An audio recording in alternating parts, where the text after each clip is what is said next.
오늘 주제는 뭡니까? 네, 법원이 그 블랙리스트 재판에서 조윤선 전 장관에게 핀셋 무죄를 내리지 않았습니까? 지금 후폭풍이 가라앉지 않고 있습니다. 이제 항소심 재판이 이어질 텐데요. 누군가 한 명은 크게 치명상을 입을 수밖에 없는 조건이 형성이 됐습니다. 네, 특검 대 조윤선의 전쟁. 둘 중 하나는 죽을 수밖에 없는 운명의 항소심 공판을 다뤄보고자 합니다. 뭐 분명한 것은 무죄라고 풀려난 건 아니고, 징역 1년에 집행유예를 받은 거죠.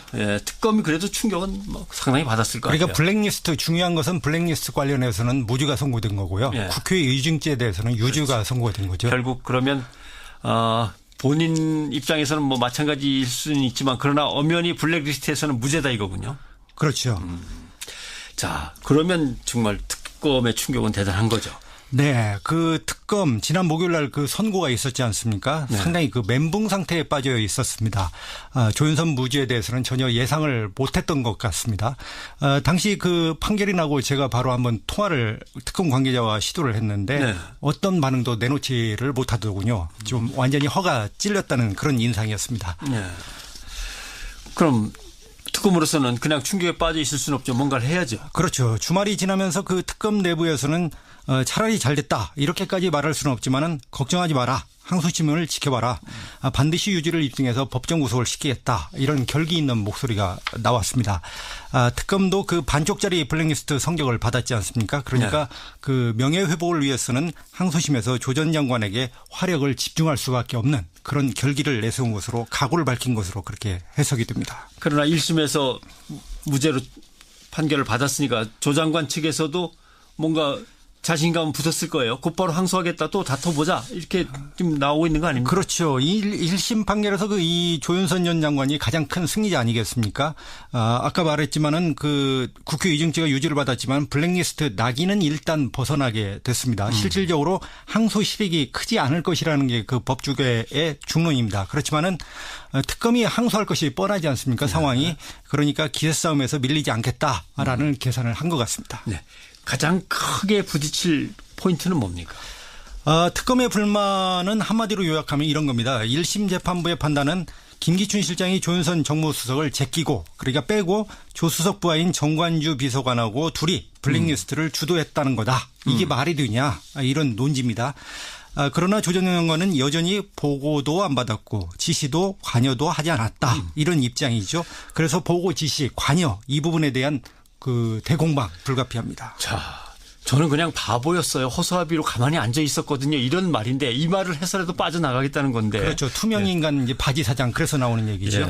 1심 재판에서도 이 부분이 쟁점이었을 거 아닙니까? 물론 그렇습니다. 1심 재판에서 조 전 장관은 부인을 했지만 조 전 장관이 블랙리스트 존재를 알고 있었다라는 그 진술과 증언들은 상당히 많았습니다. 먼저 그 박준호 전 수석 그러니까 조윤선 전 수석의 전임자입니다. 2014년 6월에 이제 바뀌게 되는데요. 이때 업무 인수 인계를 해주는데 박 전 수석이 세월호, 사대약, 그다음 블랙리스트 이것이 그 정무수석의 핵심 업무다. 이를 너댓가지를 얘기를 해줍니다.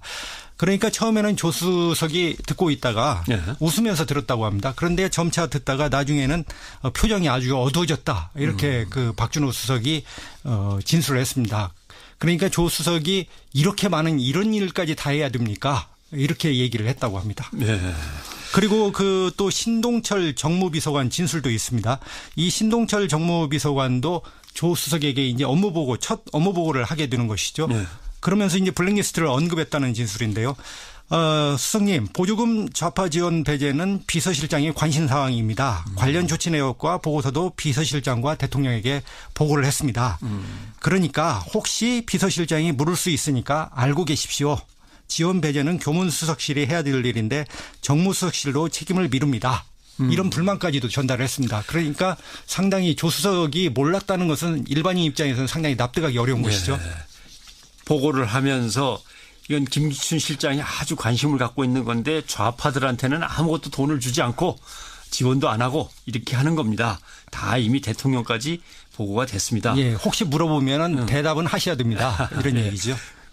그렇죠. 자기 상관이 어정쩡하게 아무것도 몰라서 두리번거릴 수는 없는 거니까 얘기는 해야 되는 건데. 그렇죠. 그럼 1심 재판부는 이렇게 분명히 알고 계셨습니다. 보고도 다 드렸습니다라고 하는 주장을 어떻게 배척을 한 거죠?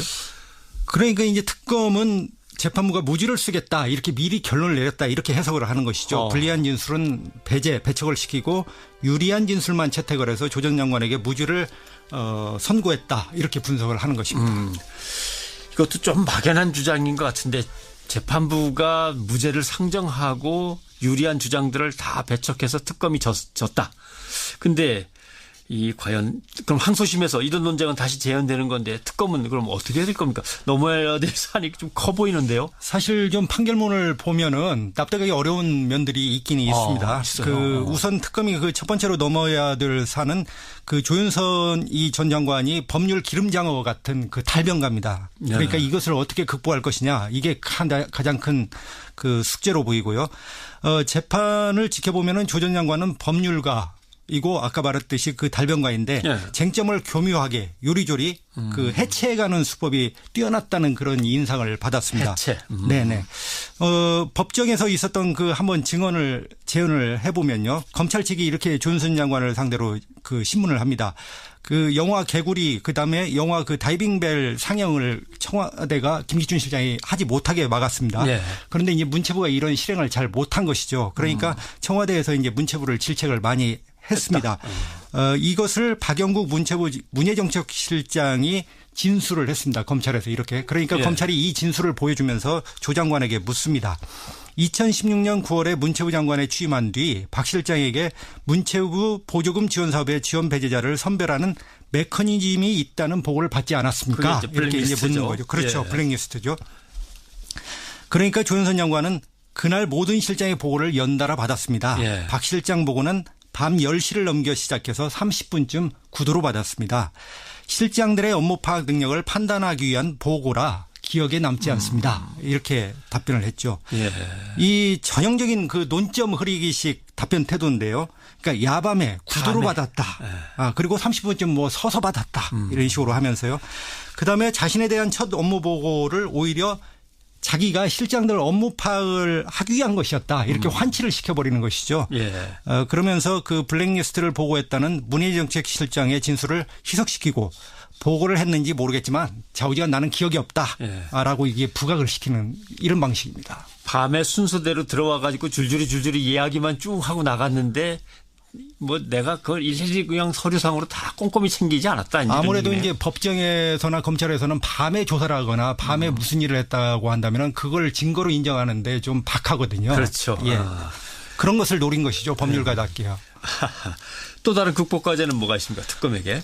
네, 좀 특검이 조 전 장관을 근접 공격할 필요가 있다 이런 생각이 듭니다. 좀 더 정밀하게 확인 조준이 필요하다는 것이죠. 예를 들면 아까 박준호 수석이 블랙리스트 같은 정무수석실 핵심 업무를 말해주니까 조 장관 표정이 어두워졌다 이렇게 얘기를 했다고 하지 않았습니까? 그런데 검찰에서는 이렇게 확실하게 진술을 했습니다. 그런데 이제 법정에서 증인신문을 나오죠. 박준호 수석이. 그러니까 증인신문으로 나와서 이 신문 과정에서 업무 인수인계 때 블랙리스트 부분을 언급을 했습니까? 라고 이제 박준호 수석에게 묻습니다. 그러니까 그때 이제 하니까 얼굴 표정이 어두워지셨습니다. 이렇게 대답을 해야 되는 거죠. 그렇죠. 그렇게 대답을 해야 되는데 아마 그것도 했다면 계략적으로 했던 것 같습니다. 이렇게 이제 얘기를 하는 것이죠. 애매해지네. 그러니까 이제 법정 바로 눈앞에 조윤선 그다음에 김기춘 피고인이 있으니까 박준호 수석이 이렇게 진술이 무뎌지고 희미해진 것입니다. 그래서 좀 특검이 핵심 증인들의 증언을 확실하게 이끌어내고 다잡을 필요가 있다. 이런 생각이 듭니다. 네. 아무튼 이번 재판으로 인해서 담당 재판부의 황 판사였죠. 대단한 국민적 비난에 지금 직면해 있습니다. 본인의 성향과 관계가 문제가 있었다. 당초부터 이런 이제 비판인데 항소심 재판부는 성향이 어떻습니까? 아직 항소심 재판부는 지정이 안 됐고요. 그런데 1심 재판부의 성향에 대해서는 많은 논란과 많은 좀 논쟁이 필요하기는 한 것 같습니다. 조윤선 장관에게 핀셋무죄 1심 재판부 비판 많이 받았죠. 그런데 황병헌 판사가 과거 분식집에서 동전 2만 원, 라면 10개 훔친 도둑에게 징역 3년 6개월 실형을 선고했다. 이런 가짜 뉴스가 나왔습니다. 오보로 판정됐고. 그렇죠. 그러면서 이제 법원이 이것이 사실이 아니다 해명을 했죠. 그러면서 논점이 흐려진 것이죠. 말하자면 그래서 제가 볼 때는 항소심 재판부에 대한 압박을 위해서라도 좀 사실과 논거에 의한 비판을 적극적으로 개진하고 제기할 필요가 있다. 이런 생각이 듭니다. 알겠습니다. 구영희 기자였습니다. 조윤선 장관의 경우는 뭐라 그럽니까? 너무 이상한 것이 본인 전임 수석, 본인 전임 장관, 그 당시 자기 부하 직원인 비서관, 그리고 부하 직원인 차관 다 유죄예요. 예, 맞습니다. 어떻게 본인만 쏙 빠져나왔는지 너무 이상하거든요. 그 자체로도. 네. 이 조윤선 장관의 무죄에 대해서는 어떻게 판단하십니까? 일단은 제가 보기에는 심리가 충분하지 않은 느낌이 듭니다. 그러니까 대체로 다른 유죄 피고인들에 대해서는 철저하게 심리를 했지만 네. 일단 제가 한 가지 더 말씀 좀 드릴 게 있는데요. 김기춘 전 비서실장에 대한 징역 3년에 대해서도 비판이 많지 않습니까? 네네. 근데 그 부분의 양형 이유, 즉 형량을 그렇게 적게 준 이유를 판결문에 써놨는데요. 예. 그러니까 보수주의를 표방한 대통령을 보좌하는 정무직 공무원들로 문화예술계가 지나치게 좌편향되어 있다는 인식에 따라 이를 단기간에 바로잡겠다는 의혹이 지나쳐 범행에 이른 것으로 보인다. 의혹이 지나치지만 않았으면 괜찮다는 얘기네요. 예. 그러니까 이는 특정 개인 등의 사익 추구를 목적으로 국가 권력을 남용하는 다른 국정농단 범행과는 성격이 분명히 다른 것이어서 이를 양형에 참작할 필요가 있다. 아하. 그렇군요. 바로 이 대목에서 이 재판부의 성격이 드러나는 건데요. 즉 민주적 기본 질서를 침해하는 이 블랙리스트 사건에 대해서 다른 최순실의 사익 추구와 비교했을 때 현재 이거는 참작할 만하다 이런 취지거든요. 네. 바로 이런 인식의 토대가 저는 조윤선 정무수석의 무죄에 저는 바탕이 됐다고 보여집니다. 무슨 얘기냐면 정무수석실은 조윤선 수석 이전 박준호 수석이든 조윤선 수석이든 이 민간단체 보조금 TF를 만들었고 그 뒤에 지원 배제를 하는 대상자 명단을 관리하고 그것이 실제로 지원이 되는지 안 되는지를 계속 점검을 해왔습니다. 네. 그런데 유독 조윤선 수석에 관해서는 관계자들의 진술이 특검에서 진술과 법정에서 진술이 좀 바뀌긴 바뀝니다. 네네. 예, 바뀌긴 바뀌었으나 특검에서의 진술은 철저하게 배제하고 무시하고 예. 법정에서의 증언만 부각을 시켜서 그거를 믿은 겁니다. 그러니까 왜냐하면 조윤선 장관에게 불리한 증언들은 배척했다는 얘기네요. 이제 눈을 감고 배척했습니다. 왜냐하면 제가 특히 이해가 안 갔던 것이 전임 수석이 전화로도 만나서도 블랙리스트 설명했다. 전 장관에게. 전임 수석이 설명했다고 하는데 인수인계가 안 됐다고 말하는 게 그 법원에서 전 이해가 안 갔거든요. 바로 그겁니다. 신동철 비서관의 진술, 또 김상률 교문수석의 진술이나 증언 등등만 가지고도 제가 보기에는 이 재판부도 판결문에는 그러한 사정을 알았을 것 같다라는 걸 인정하고 있습니다. 그런데 직접적으로 그거를 승인하거나 지시하지 않았다. 이렇게 판단한 건데요. 제가 보기에는 지금 문제가 되는 미필적 고의라는 것이 이제 전 국민이 다 아는 법률 용어가 된 거 아니겠습니까? 네네. 그랬을 때 미필적 고의라는 그런 법리는 그냥 눈을 감은 거 아닌가. 전혀 고려하지 않고 그냥 문제를 유독 드러내서 한 거 아닌가 하는 그런 비판은 면할 길 없다 이런 말씀드립니다. 재판부가 주도하지도 승인하지도 않았다는 걸 다 인정하더라도 사실은 미필적 고의라는 부분은 눈을 감았고 실제 승인하지 않았는지는 잘 모르겠습니다만 그걸 다 인정하더라도 본인은 사실은 그 임무가 수행되는 책임 부서와 부처의 장관과 수석을 했지 않습니까? 그렇습니다. 그리고 그 기간 중에도 계속 그런 일이 일어났고요.